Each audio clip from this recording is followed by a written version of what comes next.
bienvenue sur ma chaîne Mama Caro dédiée aux futurs et nouveaux parents.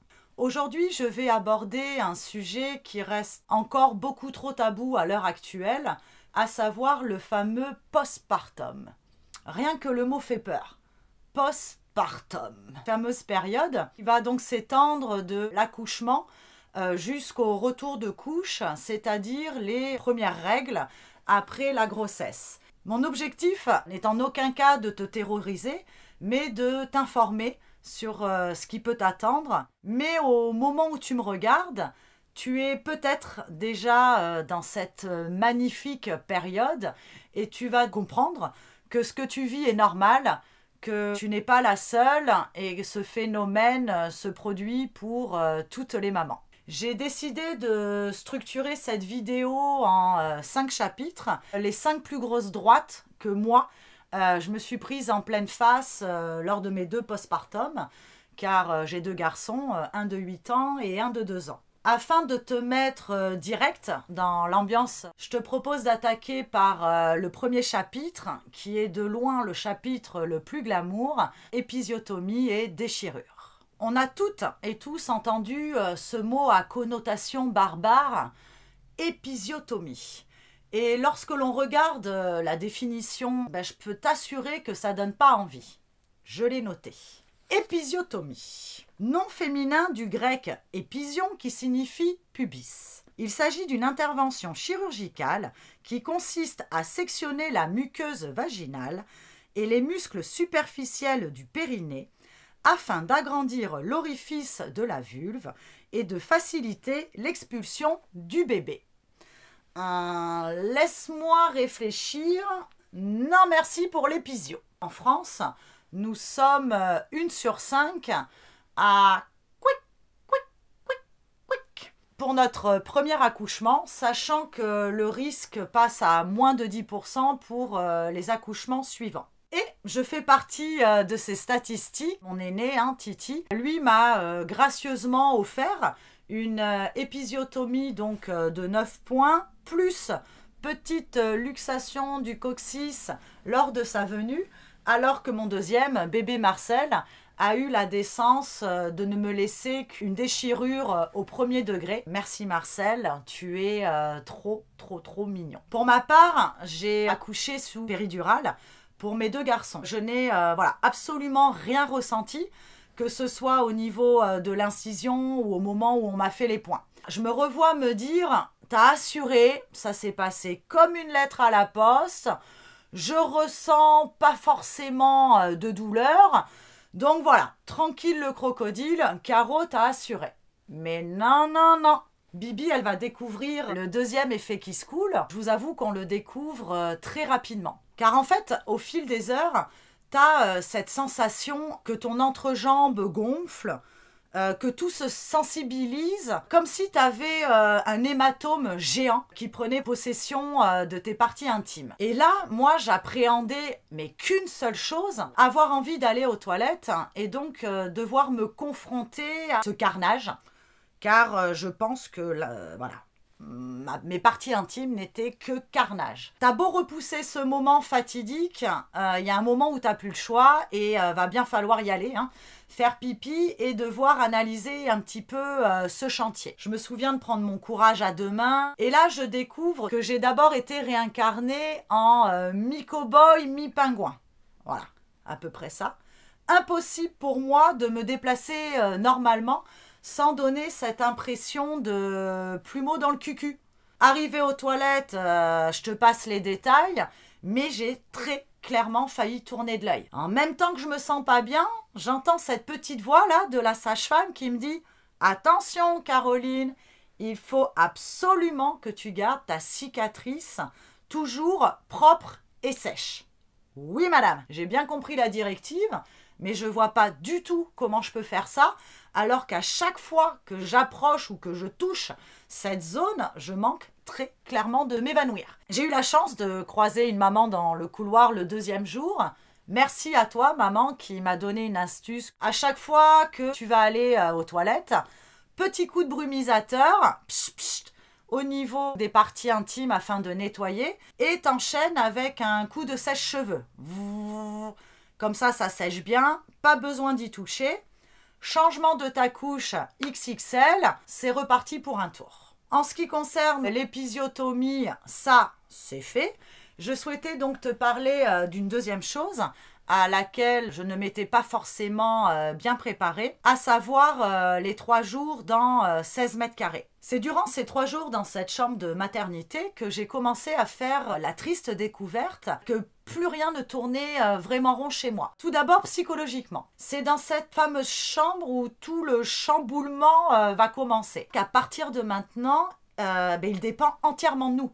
Sa vie est liée à la nôtre. J'ai la responsabilité en tant que maman de bien m'en occuper, de faire en sorte qu'il manque de rien, de l'aider à bien grandir. Et tout ça sans le mode d'emploi. Oui. Petite parenthèse, hyper importante à mes yeux, petite parenthèse à vous les papas. Ce n'est pas parce que nous les mamans, on a lu les livres, absolument tous les livres sur la grossesse, l'accouchement, etc. Ce n'est pas parce qu'on a regardé les tutos, tous les tutos qui existent, que nous arrivons dans la parentalité en sachant faire. Pas du tout. Certes, on arrive surinformé, mais on ne sait pas faire du tout, du tout. Messieurs, sachez que nous aussi, on flippe grave, mais grave, de savoir comment on va devoir s'occuper de notre bébé. Et à ce sentiment d'incompétence s'ajoute beaucoup trop rapidement pour moi un sentiment de transparence. Hier, j'étais la star par rapport à mon entourage, par rapport au papa, et que depuis que le bébé est venu au monde, clairement, je ne suis plus rien. J'ai l'impression de ne plus exister. Et moralement, j'ai eu beaucoup de mal à l'encaisser, d'être totalement reléguée au second plan, alors que je suis dans une période de ma vie où je me sens totalement perdue et désarmée. En même temps que j'essayais désespérément de comprendre et de gérer toutes ces montagnes russes émotionnelles, une autre interrogation me mangeait le peu de cerveau qui me restait, parce que quand t'accouches un peu de ton cerveau aussi, hein. Et donc je me disais, mais pourquoi je ne ressemble à rien? Physiquement, certes, j'étais différente. Ok, j'ai fait la plus belle chose au monde, j'ai donné la vie, etc. Mais pour ma part, quand je regardais mon reflet dans le miroir, je me disais juste, tu es dégueulasse. Mon reflet n'était absolument pas celui de la jeune maman épanouie avec son poupon, le beau sourire. Voilà, non. Moi, j'étais plus dans la catégorie pandi, panda, petit ourson de Chine. On voit l'image, des cernes autour des yeux comme 2 cocards, un ventre rond, très rond, trop rond. Je me souviens d'avoir demandé à la sage-femme, est-ce qu'il n'y aurait pas 2 là-dedans? On en a oublié un, qu'est-ce qui se passe? Un teint gris-blanc, toujours dans la couleur dégueulasse. Et j'en passe et des meilleurs. Mais t'inquiète, je te détaille cette charmante liste dans ma 3e partie tout à l'heure. En tout cas, tout ce phénomène psychique, physique, etc. se fait sous le regard de ma moitié, qui comprend pas trop ce qui m'arrive, qui se rend bien compte que je suis plus tout à fait la même. Mais avec du recul, j'ai envie de te dire, c'est que le début, mon coco. Petit résumé de la situation. Physiquement et psychologiquement, tu n'es plus toi. Ça, c'est fait. Tu te reconnais plus, tu as l'impression que tu deviens déglingo. Et c'est à ce moment-là que tu vas entendre toc, toc, toc. Bonjour la nouvelle petite famille, je suis le très gentil photographe de la maternité. Et là, un très gentil monsieur arrive avec son plus beau sourire et tous les arguments qu'il a pour nous sensibiliser à immortaliser ses premiers instants en famille, qu'il n'y aura pas d'autres photos de ces moments si précieux. Petite hésitation de ma part, pas du tout la force de l'envoyer bouler ce gentil monsieur. Et je me dis, ouais, pourquoi pas, on verra bien, on verra ce que ça donne. Ce que ça donne, pour moi, ça a donné d'horribles photos kitsch au possible, avec bébé sur mon lit, moi avec ma tête déconfite de merci, je sais que je ressemble à rien. Et à ça, j'ai découvert un tarif exorbitant qui dépassait des centaines d'euros pour avoir un résultat que je pourrais qualifier de plutôt moche. Donc n'ayez pas peur du gentil monsieur. Et imposez-vous. Si vous ne le sentez pas, si vous ne désirez pas ces photos, vous avez le droit de dire non. Et je souhaite rebondir sur cette notion de s'imposer en te dévoilant mon plus grand regret de mes 2 séjours en maternité, à savoir de ne pas avoir refusé les visites. Moi, je suis épuisée, je suis en pleine chute d'hormones, mon entrejambe est un terrain miné, je ressemble à rien. Bon, je suis clairement au fond du seau, il fait 25 degrés dans cette chambre qui commence sérieusement à me sortir par les yeux. Et malgré tout ça, à aucun moment, moi ou ma moitié, on s'est demandé si on était prêt à recevoir des visites, si c'était le meilleur moment pour faire les présentations. Et c'est important d'échanger avec ta moitié sur le sujet, car c'est à vous vraiment de décider si c'est le bon moment. Avec du recul, j'aurais préféré rester à 3 afin de nous reposer déjà dans un premier temps, et surtout afin de nous retrouver. C'est un moment pour se découvrir. Chaque parent va se découvrir avec bébé et chaque parent se redécouvre. Et à tous ceux qui se seraient vexés du fait que je leur interdise la maternité, ils s'en seraient remis comme toute autre chose. Non, non, non, ce n'est pas parce que bébé est sorti que maman est sortie d'affaire pour autant. Et oui, oui, oui, pendant des jours et des semaines, ton corps va continuer d'en voir de toutes les couleurs. On appelle les suites de couches la période qui va débuter environ 2 heures après l'accouchement jusqu'au retour de couche, c'est-à-dire le retour des règles. Cette phase va être marquée par différents processus physiologiques, qui permettent en fait à ton corps de retrouver son état initial. Il n'y a pas que bébé qui a le droit de porter de magnifiques couches.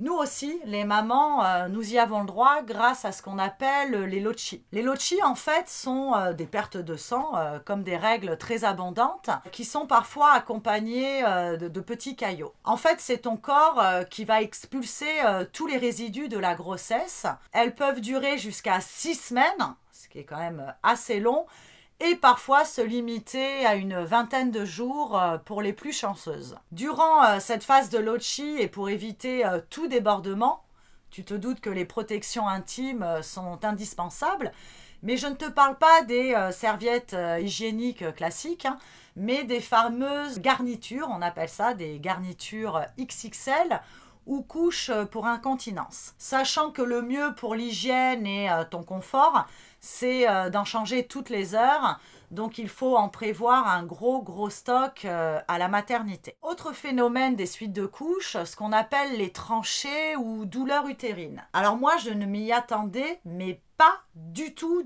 En fait, ce sont des contractions que tu vas ressentir pour permettre à ton utérus de retrouver sa taille d'origine. Personnellement, je ne savais pas qu'après accouchement, j'allais encore ressentir des contractions. Elles surviennent quelques jours après l'accouchement et vont durer environ 1 semaine. Si tu as eu une césarienne, tu auras également des douleurs abdominales qui peuvent être parfois extrêmement violentes. Pour certaines, bam, il peut y avoir l'apparition d'hémorroïdes. Pour d'autres, bim, des fuites urinaires, ce qui a été mon cas. Donc à chaque fois que tu vas rire, à chaque fois que tu vas tousser ou faire un petit effort physique, bam, la fuite. Également une jolie petite constipation, car en fait tu ressens une peur horrible d'aller au WC et que tout pète de l'intérieur. Plumeau dans le cucu, épisiotomie, peur que les poings cèdent, clairement ça explose. Tu as également une douleur au sein, que tu allaites ou pas, due à la montée de lait. Et pour ma part, des écureuils sous les bras au moindre mouvement, à savoir un petit excès de transpiration. Donc certes, cela est dû à un changement hormonal, à une baisse du volume sanguin, etc. Sauf que le résultat, c'est que moi, à chaque effort, je me retrouvais avec 2 auréoles. En plus des auréoles, une perte de cheveux hallucinante. Tu vas perdre en moyenne 4 fois plus de cheveux qu'à la normale, que ça dure en moyenne 6 mois.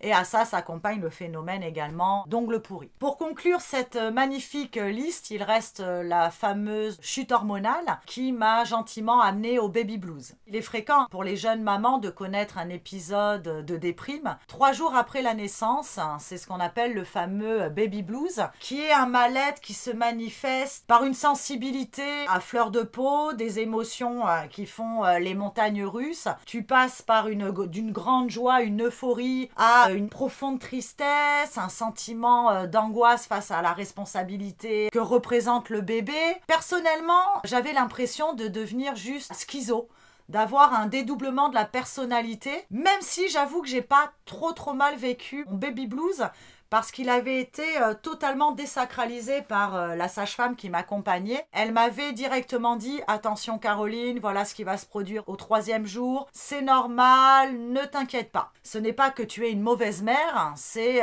hormonal et tu pourras pas lutter contre ça. Par contre, si ça perdure dans le temps, il ne faut pas hésiter à en parler ou à consulter, car là, il peut s'agir d'une période de dépression postpartum. Cette période va toucher environ 15% des femmes, et là, c'est autre chose, et ça nécessite un soutien quel qu'il soit d'ailleurs. Je vais aborder dans ma 4e partie un autre enfer du décor pour moi, qui a été le retour à la maison. Ça y est, les 3 jours à la mater se terminent enfin, les examens maman, bébé sont faits, on nous annonce que tout est ok, donc là enfin, libéré, délivré, ça y est, on peut rentrer, c'est parti, on s'en va de cette chambre qui me rend dingue, que l'aventure commence. Je nous revois ouvrir la porte, rentrer tous les 3, et là, une sensation hallucinante me submerge. Cette maison est immense, je n'ai plus aucun repère. Car en fait, j'avais commencé à prendre mes marques à la maternité, je savais comment baigner bébé, ou lui changer la couche, trouver les produits, ou m'installer pour le nourrir, etc. Et là, d'un coup, plus aucun repère. Je sais même pas où poser le cosy, je sais pas où poser mon bébé, jamais j'arriverai à m'en occuper toute seule. Et le drame, c'est que dans 3 jours, le papa repartait au taf. Donc à part pleurer et acquiescer que j'étais en plein baby blues, je n'ai rien fait d'autre. Parce que oui, souvent, très souvent, papa doit repartir bosser. Là, je me dis, ok, c'est bon, toutes les autres, elles y sont passées, toutes les mamans y ont survécu, moi aussi, je vais assurer. Sauf que pour ma part, le bilan de la première semaine n'est vraiment, mais vraiment pas folichon en termes de « tu kiffes ta vie de maman ».